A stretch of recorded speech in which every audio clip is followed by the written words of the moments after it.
30 জুনের মধ্যে ফিটনেসহীন সব বাস চলাচল বন্ধের নির্দেশ দিয়েছেন সড়ক পরিবহন ও সেতুমন্ত্রী ওবায়দুল কাদের।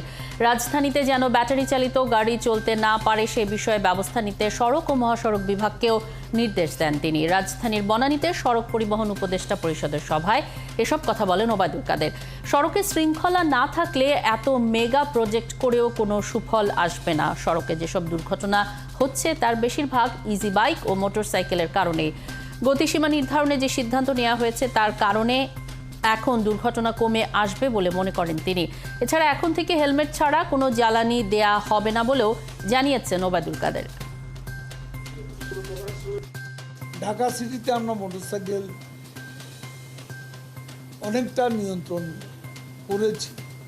এখানে হেলমেট ছাড়া নর্মালি দেখা যায় সবাই হেলমেট পরে এবং দুইজন। তো আমরা তো যে পলিসিটা আমরা নিয়েছি, এখন মফস্বল এটা চালু করেন, ডিসি সাহেবদের বলেন, এসপি সাহেবদের বলেন যে ওইসব জায়গায়ও কাউকে তেল দেওয়া হবে না যদি হেলমেট না থাকে। নো ফুল, এটা আজকে আমরা সিদ্ধান্তই নিলাম। সড়ক মহাসড়কে যানবাহনের গতিসীমা নির্ধারণ করায় সরকারকে সাধুবাদ জানিয়েছে road safety coalition Bangladesh.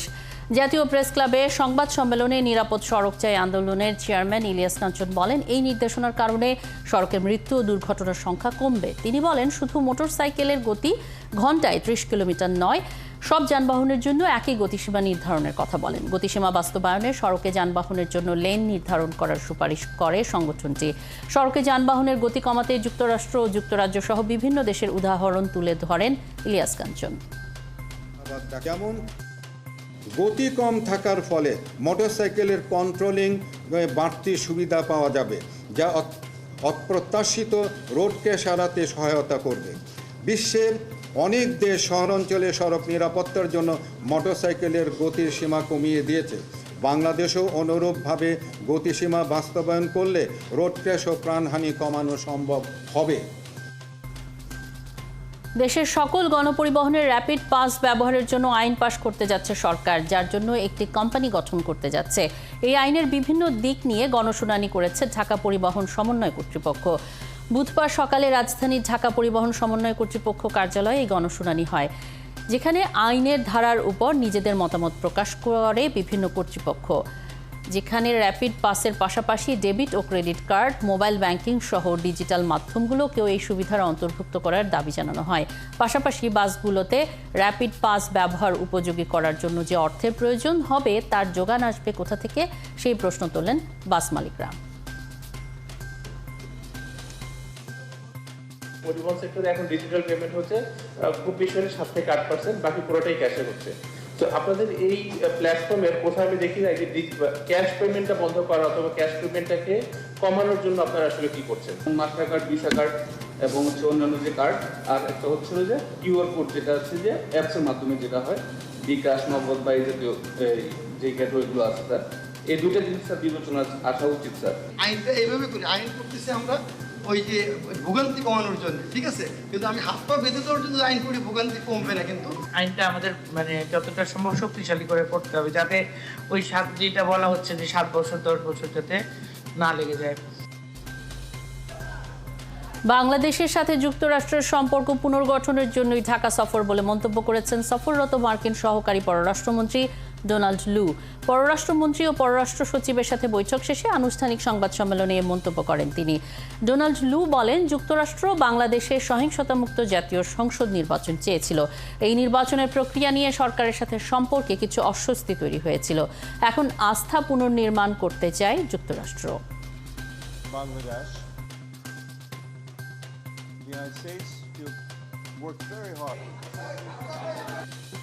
I visited Bangladesh these last 2 days in order to try to rebuild the trust. The United States worked very hard to promote free, fair, and nonviolent elections here. And it caused some tensions. This is common in our relationship.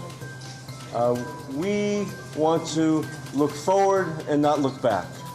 We want to find ways to strengthen our relationship. যুক্তরাষ্ট্রের সাথে সম্পর্ক কিভাবে আরও জোরদার করা যায় সে বিষয়ে Donald লুর সাথে আলোচনা হয়েছে বলে জানিয়েছেন বন ও পরিবেশ মন্ত্রী সাবির হোসেন চৌধুরী। একই সাথে বন, পরিবেশ ও জলবায়ু নিয়ে একসাথে কাজ করার বিষয়ে কথা হয়েছে বলে জানিয়েছেন তিনি। সকালে সচিবালয়ে ডোনাল্ড লুর সাথে বৈঠক শেষে এক ব্রিফিংয়ে তিনি এসব কথা জানান। সাবির বলেন, জলবায়ু তহবিল নিয়ে কাজ করা সংস্থাগুলোর কাছ থেকে সহায়তা পাওয়ার বিষয়ে ডোনাল্ড লুর সাথে আলোচনা হয়েছে। বন্যা, বন ধ্বংস, জলবায়ু পরিবর্তনের ক্ষতি কাটাতে যুক্তরাষ্ট্র স্যাটেলাইট, প্রযুক্তিগত ও ডেটা সহায়তা করবে বলে আশ্বাস দিয়েছেন লু। এছাড়া বাংলাদেশের প্লাস্টিক দূষণ সহনীয় পর্যায়ে আনতে যৌথভাবে কাজ করার বিষয়েও বৈঠকে জোর দেওয়া হয়েছে। তবে রাজনীতি নিয়ে কোনো কথা হয়নি বলে জানালেন সাবির হোসেন চৌধুরী। পরিবেশ, জলবায়ু এবং টেকসই উন্নয়ন এবং দুর্যোগের প্রেক্ষাপটে আমরা বাংলাদেশ কিভাবে আমাদের অভিযোজন যে পরিকল্পনা আছে সেটা আমরা বাস্তবায়ন করতে পারি। তো কাউকে আমাদের বলার প্রয়োজন নাই যে তোমরা এই কাজ করো। আমরা যেটা বলবো, আমরা এই কাজ করতে যাচ্ছি এবং তোমরা যদি এখানে উন্নয়ন সহযোগী হিসাবে তোমরা যদি এখানে অংশীদার হতে চাও তোমরা হতে পারো, এবং আমার মনে হয় সেই আগ্রহটা তাদের আছে। ফিলিস্তিনে হাজার হাজার নারী ও শিশু দুর্বিষহ জীবনযাপন করছে। জাতিসংঘকে এ বিষয়ে দ্রুত ব্যবস্থা নেবার আহ্বান জানিয়েছেন প্রধানমন্ত্রী শেখ হাসিনা। বলেছেন, যুদ্ধ নয়, বাংলাদেশ শান্তি চায়। সকালে জনসংখ্যার বৈচিত্র্য ও টেকসই উন্নয়ন শীর্ষক 2 দিনের বৈশ্বিক সংলাপের উদ্বোধনী অনুষ্ঠানে যোগ দিয়ে এসব কথা বলেন তিনি। প্রধানমন্ত্রী বলেন, কমিউনিটি ক্লিনিক চালুর মধ্য দিয়ে প্রান্তিক জনগোষ্ঠীর কাছে স্বাস্থ্যসেবা পৌঁছে দিচ্ছে সরকার। 48 দেশের প্রতিনিধিদের অংশগ্রহণে 2 দিনের এই সংলাপের উদ্বোধনী অনুষ্ঠানে প্রধানমন্ত্রী প্রান্তিক জনগোষ্ঠীর স্বাস্থ্যসেবা নিশ্চিত করা, মাতৃ ও শিশু মৃত্যুর হার আরও কমানোর পরিকল্পনা জানান। পাশাপাশি বৈশ্বিক এই ফোরামে সরকার প্রধানের বক্তব্যে আবারও উঠে আসে ফিলিস্তিনিদের দুর্দশার কথা। দেশের প্রত্যন্ত অঞ্চলে স্বাস্থ্য সেবা পৌঁছে দেওয়ার লক্ষ্যে বন্ধ হয়ে যাওয়া কমিউনিটি ক্লিনিকগুলি পুনরায় চালু করি। বর্তমানে সারা দেশে 14,000-এরও বেশি কমিউনিটি ক্লিনিক চালু আছে। এগুলোর মাধ্যমে মাতৃ ও শিশু স্বাস্থ্য সেবা সহ 30 প্রকারের অতি প্রয়োজনীয় ঔষধ বিনামূল্যে আমরা প্রদান করছি। এর মধ্যে প্রায় 3,000 ক্লিনিকে স্কিল্ড বার্থ অ্যাটেন্ডেন্স সেবা প্রদান করা হচ্ছে। এছাড়াও পরিবার পরিকল্পনা অধিদপ্তর অধীনে 3,290টি ইউনিয়ন স্বাস্থ্য ও পরিবার কল্যাণ কেন্দ্র বা পরিবার পরিকল্পনা ক্লিনিক হতে মা, শিশু ও বয়ঃসন্ধিকালীন স্বাস্থ্য ও পরিবার পরিকল্পনা সেবা প্রদান করা হচ্ছে। দেশের 40 জেলায় নিম্ন ও মাঝারি তাপপ্রবাহ বিরাজ করছে বলে জানিয়েছে আবহাওয়া অফিস। এই তাপপ্রবাহ আরও বিস্তার লাভ করতে পারে, তবে তাপমাত্রা 40 ডিগ্রি সেলসিয়াস অতিক্রম করবে না বলে জানিয়েছেন আবহাওয়াবিদরা। হাবিব রহমানের প্রতিবেদন। এপ্রিলের ভয়াবহ গরমের অস্বস্তি কাটতে না কাটতেই মে মাসে আবারও শুরু হলো মাঝারি তাপপ্রবাহ। আবহাওয়া অফিস বলছে, দেশের 40 জেলায় মৃদু ও মাঝারি তাপপ্রবাহ বিরাজ করছে, নেই ভারী বৃষ্টিপাতের লক্ষণ। আবহাওয়াবিদদের মতে, বাংলাদেশ সহ ভারতের পশ্চিমাঞ্চল এবং দক্ষিণ এশিয়ায় এপ্রিল মে মাসে অন্যান্য বছরের চেয়ে বৃষ্টি কমেছে।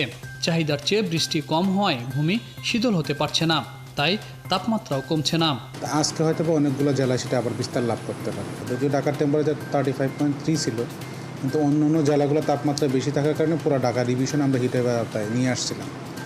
আজকে হয়তো ঢাকার টেম্পারেচার আরও বেড়ে যেতে পারে। তো সামনের কয়েকদিন ঢাকার টেম্পারেচার প্রায় 38-39 এরকম চলে আসতে পারে, অথবা সর্বোচ্চ তাপমাত্রা আমাদের 40-এর কাছাকাছি আসতে পারে। 40-এর বেশি ওঠার সম্ভাবনা কম। আগামী 19 মের আগে ভারী বর্ষণ কিংবা ঝড়বাদলের লক্ষণ দেখা যাচ্ছে না। কালবৈশাখীরও সম্ভাবনা নেই। বিশেষ করে বাংলাদেশের পশ্চিমাংশে এরকম বৃষ্টির সম্ভাবনা নেই। ওইদিকে বাংলাদেশে তেমন একটা সম্ভাবনা নেই। হয়তো বা লোকালে কিছু সেল তৈরি হতে পারে, যেটা আগে বলছি, বারবারই বলি, যে হয়তো বা সামান্য বৃষ্টি দিয়ে যেটা সামগ্রিকভাবে তেমন একটা প্রভাব পড়বে না টেম্পারেচারে। আপাতত সাগর শান্ত, লঘুচাপ সৃষ্টি হওয়ার মতো পরিস্থিতি নেই। নিম্নচাপ বা ঘূর্ণিঝড়ের শঙ্কাও দেখছে না আবহাওয়া অফিস। যেহেতু আগে লঘুচাপ তৈরি হতে হবে, তারপরে সুস্পষ্ট লঘুচাপ, তারপরে নিম্নচাপ, তারপরে গভীর নিম্নচাপ, তারপরে আমাদের সাইক্লোন বা ঘূর্ণিঝড়। আমরা এই 1 মাসের লং রেঞ্জ যে মিটিং করি, সেখানে উল্লেখ করেছিলাম যে একটা সাগরে একটা লঘুচাপ তৈরি হতে পারে এবং সেখান থেকে সেটা নিম্নচাপ বা ঘূর্ণিঝড়ে রূপ নিতে পারে। আপাতত যতটুকু দেখা যায় যে সাগরে তেমন কোনো সিস্টেম নেই, কোনো লঘুচাপও নেই। হালকা বৃষ্টিপাতে তাপ না কমলেও এবারের তাপদাহ দীর্ঘস্থায়ী হবে না বলে জানায় আবহাওয়াবিদরা। হাবিব রহমান, ৭১, ঢাকা। আর অতীত মনে করতে চান না এমভি আবদুল্লাহর জিম্মি হওয়া নাবিকরা। তারা জানিয়েছেন, বন্দিদশার শুরুর দিকে অভিজ্ঞতা ছিল ভয়াবহ। সারাক্ষণই হুমকির মুখে রাখা হতো তাদের। AK-47 সহ ভারী ভারী অস্ত্র তাক করা জলদস্যুদের সামনে কিছুই করার ছিল না তাদের। সহকর্মীদের তথ্য ও ছবিতে প্রতিবেদন। সব শেষ দেখা হয়েছিল গেল বছরের ২৭শে নভেম্বর। এরপর কেটেছে ৫.৫ মাস। তাই বাবাকে কাছে পেয়ে পিছু ছাড়তে চাইছেন না ৮ বছরের রিদওয়ান ও ৪ বছরের রিহান। এমভি আবদুল্লাহ জাহাজে সোমালিয়ান দস্যুদের কাছে বন্দী ২৩ নাবিকদের একজন ইব্রাহিম খলিলুল্লাহ বিপ্লব। নিরাপদে ঘরে ফেরায় তার স্বজনরাও এখন চিন্তামুক্ত। আমার আব্বু আসছে, আমার অনেক ভালো লাগতেছে। বড় একটা বিপদ থেকে উদ্ধার হয়ে আসছে, তো এখন অবশ্যই খুব ভালো লাগতেছে, আনন্দ লাগতেছে আর কি। খুশিতেই আমার চোখের পানি আসছে। খুশি, যথেষ্ট খুশি, ঈদের খুশি আজকে আমার কাছে লাগতেছে। বিপ্লব জানান, বন্দি দশার শুরুর দিকে অভিজ্ঞতা ছিল ভয়ঙ্কর। সব সময় AK-47 সহ অনেক ভারী ভারী অস্ত্র নিয়ে পাহারায় ছিলেন জলদস্যুরা। এ সময় তারা জীবন নিয়ে ফিরতে পারবেন কিনা তা নিয়ে সংশয় ছিলেন। ওরা এমন অ্যাটিটিউড করছে আমাদের সাথে, মনে হচ্ছে যে ওরা আমাদেরকে এখনই ফায়ার করবে। বলতেছে তোমরা এমন কিছু করিও না যে আমরা তোমাদেরকে এখানে মেরে ফেলবো। ওরা ওদের প্ল্যান ওরকমই ছিল, হয়তো ওটা আমাদেরকে ভয় দেখানোর জন্য হতে পারে। এমভি আবদুল্লাহকে নজরে রেখেছিল ভারত ও ইউরোপের যুদ্ধ জাহাজ। তখনও ২৩ নাবিককে হুমকির মুখে রেখেছিল জলদস্যুরা। জাহাজের 4th ইঞ্জিনিয়ার জানান, কৌশলগত কারণে জলদস্যুরা যেমনটা বলতো তেমনটাই শুনতে হতো তাদের। প্রাথমিকভাবে যারা আসতে একটু দেরি করছে ওদেরকে গান দিয়ে একটু ধাক্কা দিচ্ছে। আমাদের সেকেন্ড অফিসারকে পিছনে গান দিয়ে তাদের পিস্তল দিয়ে একটু ধাক্কা দেওয়া হয়েছিল। অন্য কারোটা আমরা সবাই ওদের কথা মতো কোঅপারেট করছিলাম বিধায় ওরা আমাদের সাথে তেমন একটা খারাপ ব্যবহার করার সুযোগ পায়নি। ১২ মার্চ সোমালিয়ার জলদস্যুদের হাতে জিম্মি হয় এমভি আবদুল্লাহ। ৩৪ দিন পর গত ১৪ এপ্রিল ভোরে জলদস্যুদের কবল থেকে মুক্ত হন ২৩ নাবিক। আব্দুল্লাহ আল মামুন, ৭১। টি-20 বিশ্বকাপের আগে মিরপুরের হোম অফ ক্রিকেটে হয়ে গেল বাংলাদেশের আনুষ্ঠানিক ফটো সেশন। দুপুর ১:২টায় ক্যামেরার সামনে আসে গোটা দল। এই সময় ক্রিকেটারদের সাথে ছিলেন কোচিং স্টাফ, টিম ম্যানেজমেন্ট ও বিসিবি সভাপতি নাজমুল হাসান পাপন। অবশ্য এই ফটো সেশনে টাইগারদের জার্সি নিয়ে অপেক্ষা বেড়েছে। শান্ত, সাকিব, রিয়াদরা ছবি তুলেছেন ফর্মাল গেটআপে। এ সময় বিশ্বকাপ স্কোয়াডের সাথে শুভেচ্ছা বিনিময় করেন পাপন। সবাইকে জানান শুভকামনা। বিশ্বকাপে অংশ নিতে আজ রাতেই দেশ ছাড়বে বাংলাদেশ দল। ২১ মে টেক্সাসে শুরু হবে যুক্তরাষ্ট্রের বিপক্ষে ৩ ম্যাচ টি-20 সিরিজ। বিশ্বকাপের আগে যুক্তরাষ্ট্রের কন্ডিশন বুঝে নেবার একমাত্র সুযোগ সৌম্য লিটনদের জন্য। বাংলাদেশের বিশ্বকাপ মিশন শুরু হবে ৮ জুন ডালাসে। প্রতিপক্ষ শ্রীলঙ্কা। আমাদের টিমের প্রত্যেকটা প্লেয়ারই প্রত্যাশা করে যে আমরা অনেক ভালো ক্রিকেট খেলবো, বাট আমার মনে হয় যদি আমরা সুন্দরভাবে একটা ছোট ছোট প্ল্যান নিয়ে আগাই যে গ্রুপ স্টেজটা আমরা কিভাবে পার করব, তাহলে কিন্তু আমাদের আমার মনে হয় অত দূরে চিন্তা না করে ছোট ছোট চিন্তা করলে প্ল্যান করাটা সহজ হয়। It's all about getting used to the condition of that country because we have never been, I don't think anyone been there. Playing in USA is very new for everybody, so getting information about the condition, getting used to the climate and the different time zone, things like that, it's more important for us. পার্বত্য চট্টগ্রাম শাসনবিধি বাতিলের প্রতিবাদ সহ নানা দাবিতে সড়ক ও নৌপথে আধা বেলার অবরোধ পালন করেছে রাঙামাটি ও Khagrachari united peoples democratic front. UPDF নিয়ন্ত্রিত এলাকায় কঠোরভাবে অবরোধ পালিত হলেও অন্য এলাকাগুলোতে যানবাহন ও নৌযান চলাচল স্বাভাবিক ছিল। রাঙামাটি জেলার মধ্যে সদরের একাংশে, নানিয়ারচর, কাউখালী, লংগদু ও বাঘাইছড়ি উপজেলার একাংশে ইউপিডিএফের আধিপত্য রয়েছে। সেখানে সকালে বিভিন্ন সড়কে গাছের গুঁড়ি ফেলে ও আগুন জ্বালিয়ে অবরোধ করে ইউপিডিএফ ও এর সহযোগী সংগঠনের নেতাকর্মীরা। এতে সব ধরনের যান চলাচল বন্ধ হয়ে যায়। শিক্ষার্থীরা হেঁটে স্কুলে যায়, তবে কোনো অপ্রীতিকর ঘটনা ঘটেনি। খাগড়াছড়িতেও বিভিন্ন সড়কে গাছের গুঁড়ি ও আগুন জ্বালিয়ে প্রতিবন্ধকতা তৈরি করে ইউপিডিএফ কর্মীরা। সমতলের জঙ্গি সংগঠন জামাতুল আনসার ফিল হিন্দাল শারকিয়ার সদস্যদের প্রশিক্ষণ দিচ্ছে পাহাড়ের সন্ত্রাসী সংগঠন কুকি চীন। জঙ্গি সংগঠনের 2 নেতা সহ 3 জনকে গ্রেপ্তারের পর এসব তথ্য বেরিয়ে আসার কথা জানিয়েছে ডিবি। মাঠ পর্যায় থেকে কর্মী সংগ্রহ করে প্রশিক্ষণের জন্য এখনও পার্বত্য এলাকায় পাঠানোর চেষ্টা করছে এই জঙ্গি সংগঠন। মহিম মিজানের রিপোর্টে বিস্তারিত। গহীন পাহাড়ি কুকি চীনের আস্তানায় 1 বছরের বেশি অবস্থান করা এই জঙ্গি জানাচ্ছিলেন সে সময়ের অভিজ্ঞতার কথা। মার্শাল আর্ট থেকে শুরু, অস্ত্র চালানো, সেই সঙ্গে বৈরী পরিবেশে গহীন পাহাড়ে টিকে থাকার প্রশিক্ষণ নিয়েছেন জামায়াতুল আনসারফিল হিন্দাল সার্কিয়ার জঙ্গিরা। 2001 সালে আমি ময়মনসিংহের জীবনতলা মাদ্রাসায় আব্দুর রব সাহেবের প্রতিষ্ঠিত মাদ্রাসায় ট্রেনিং গ্রহণ করতে যাই আফগানিস্তানে যুদ্ধে যাওয়ার লক্ষ্যে, যেখানে আমার ট্রেনিংয়ে ছিল দৌড়ঝাঁপ, পিটি প্যারেড, লাঠি ঘোরানো এবং আত্মরক্ষার কৌশল। আরও উন্নত ট্রেনিংয়ের জন্য আমরা 2021 সালের দিকে জামাতুল হিন্দাল সার্কিয়ার নেতৃত্বে পাহাড়ে অবস্থান করি। ডিবি পুলিশ বলছে, আইন শৃঙ্খলা বাহিনীর তৎপরতা জঙ্গি সংগঠনটির নেটওয়ার্ক বিচ্ছিন্ন হয়ে গেলেও এখনও মাঠ পর্যায়ে কর্মী সংগ্রহের চেষ্টা চালাচ্ছে তারা। ডিবির হাতে সংগঠনটির 3 জনকে গ্রেপ্তারের পর এসব তথ্য জানা গেছে। এইখানে বৈরী পরিবেশে কিভাবে টিকে থাকতে পারা যায়, কিভাবে পিটি প্যারেড করা যায়, কিভাবে আনআর্মড কমব্যাট করা যায়, কিভাবে বিভিন্ন এক্সপ্লোসিভ ডিভাইস তৈরি করে ব্যবহার করা যায়, এমনকি অ্যাসল্ট রাইফেলের মাধ্যমে ক্লোজ কোয়ার্টার ব্যাটল পরিচালনা করা যায়, সেই জিনিসগুলো তারা শিখেছে এবং সেই শেখার জন্য তারা লক্ষ লক্ষ টাকা ব্যয় করেছে। ডিবি প্রধান হারুনুর রশিদ জানান, বিভিন্ন ইসলামিক ইন্স্যুরেন্স প্রতিষ্ঠানের পরিচয় গোপন করে চাকরি করে যাচ্ছে অনেকেই। নতুন করে তারা যে কর্মী সংগ্রহ, এটাই তাদের মূল উদ্দেশ্য। যে কর্মী সংগ্রহ করে এই কর্মীগুলিকে তারা একদিকে তারা ওই চাকরি করে, ইসলামিক ইন্স্যুরেন্সগুলো চাকরি করে, আর এদিকে আস্তে আস্তে কর্মীগুলি পাঠায় ওইখানে এবং টাকাটা তারা বিয়ার করে। আর বম সম্প্রদায়েরা মনে করছেন বিচ্ছিন্নবাদীরা যে আমরা তো প্রশিক্ষণ দিয়ে প্রশিক্ষণ হচ্ছে, বাকি আমরা কিছু খাবারও পাচ্ছি, কিছু টাকাও পাচ্ছি। গ্রেফতারকৃতদের জিজ্ঞাসাবাদ করা হবে বলে জানান ডিবির কর্মকর্তারা। মহিম মিজান, 71, ঢাকা। কক্সবাজারের উখিয়ায় রোহিঙ্গা ক্যাম্পের পাশের পাহাড়ে অভিযান চালিয়ে আরসার 2 সন্ত্রাসীকে গ্রেপ্তার করেছে র্যাব। এ সময় বিদেশি অস্ত্র, হ্যান্ড গ্রেনেড ও রকেট সেল সহ বিপুল পরিমাণ গোলাবারুদ জব্দ করা হয়। র্যাব 15-র সহকারী পরিচালক আবু সালাম চৌধুরী জানিয়েছেন, ক্যাম্পে হেড মাঝি সহ কয়েকজন রোহিঙ্গাকে গুলি ও গলা কেটে হত্যা করা হয়, যে কারণে র্যাব ক্যাম্পে গোয়েন্দা তৎপরতা বাড়ানো হয়। এরই ধারাবাহিকতায় মঙ্গলবার রাত 2টা থেকে ক্যাম্পের পাশের লাল পাহাড়ে অভিযান শুরু করে র্যাব। এ সময় সন্ত্রাসীরা গুলি ছুড়লে র্যাবও পাল্টা গুলি ছোড়ে। পরে একটি আস্তানা থেকে 2 সন্ত্রাসীকে গ্রেপ্তার করা হয়। আরো সতর্কতার সাথে আমরা এখানে অভিযান চালাবো এবং আমরা এনশিওর করব যে এলাকাটি সম্পূর্ণ নিরাপদ। কারণ হচ্ছে যে মাটির ভিতরে তারা কোথায় কোন জায়গায় আইডি বা এক্সপ্লোসিভ লুকিয়ে রেখেছে এর একটা সম্ভাবনা থাকতে পারে। আর আমাদের যে 2 জন সদস্য, অর্থাৎ আরসার যে 2 জন সদস্যকে আমরা গ্রেফতার হয়েছি, তারা এই আইডি এক্সপার্ট। সুতরাং আমাদের আশঙ্কা যে এই জায়গায় আরো এরকম ধরনের বা এর চাইতে অধিক ক্ষমতা সম্পন্ন কোনো আইডি কিংবা কোনো গ্রেনেড বা কোনো ধরনের এক্সপ্লোসিভ লুকানো থাকতে পারে।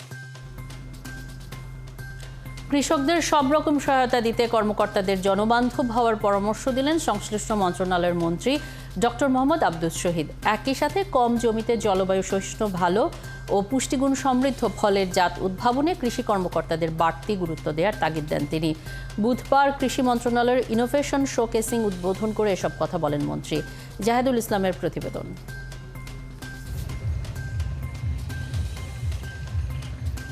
কর্মসংস্থান সহ বাংলাদেশের অর্থনীতির বড় অংশই কৃষি নির্ভর। তবে কৃষকের কাছে এখনও বেশিরভাগ আধুনিক প্রযুক্তি পৌঁছায়নি। এমনকি আবহাওয়া কতটা প্রতিকূল বা অনুকূল সে সম্পর্কেও কৃষকের জানার সুযোগ থাকে না। অভিযোগ আছে, অনেক সময় পাওয়া যায় না কৃষি কর্মকর্তাদের সময়মতো পরামর্শ। কৃষি মন্ত্রণালয়ের অধীনে 17টি অধিদপ্তর চাষাবাদ পদ্ধতি আধুনিক এবং কৃষি সমস্যা সমাধান নিয়ে 2024 সালের ইনোভেশন শোকেসে তুলে ধরল বিভিন্ন উদ্ভাবন। কৃষি মন্ত্রণালয়ের মন্ত্রী মহোদয় থেকে শুরু করে উপজেলা কৃষি কর্মকর্তা পর্যন্ত সব তথ্য হচ্ছে এখানে দেয়া আছে এবং মোবাইল কন্ট্যাক্ট দেয়া আছে। কোন আবহাওয়া এবং কোন বৃষ্টিপাত এবং টেম্পারেচার অনুযায়ী কোন ফসল সে ফলাবে, কখন ফলাবে, সেই তথ্যগুলো সে পেতে পারবে। এই ধরনের উদ্ভাবন হতে হবে জনবান্ধব, একই সাথে পরিবেশ সুরক্ষা করে পুষ্টিগুণ সমৃদ্ধ ফসলের জাত উদ্ভাবন এবং কৃষি সমস্যার আধুনিক পদ্ধতি উদ্ভাবনে কর্মকর্তাদের নির্দেশ দেন কৃষিমন্ত্রী। এবার আমরা চাবো বাজেট যাতে আরও বাড়ানো যায়, তাহলে আপনাদের মন্ত্রণালয়ের খরচ বা আপনাদের বিভিন্ন প্রকল্প নেওয়া এগুলা আরও এগিয়ে যাবে। এই এক্সিবিশনগুলো হয়, আমি নিজে সব এক্সিবিশনে যাই। আমার এখানে 2 উপজেলায় এক্সিবিশন হলেই আমি যাই কৃষি ইয়েতে যাই, কেন কৃষকরাও উৎসাহিত হয় আর নিজেরও জানার পরিধি আরও সমৃদ্ধ হয়। আগে কি 10 বিঘা জমি চাষ করছি, এখন এই বীজ আরও উন্নত বীজ আসছে, এই বীজের যে অঙ্কুরোদ্গম যেটা হচ্ছে অন্য বীজ হচ্ছে, এটা ভালো হচ্ছে। তো আমি তো কৃষকদের বলবো যে এইটা তুমি নাও, তোমার উৎপাদন বেশি হবে। That is what innovative. কৃষি পদ্ধতিকে আধুনিক ও টেকসই করতে মন্ত্রণালয় 17টি অধিদপ্তরকে প্রতি বছরই উদ্ভাবনী বাবদ বরাদ্দ দিয়ে থাকে কৃষি মন্ত্রণালয়। জাহিদুল ইসলাম, 71, ঢাকা।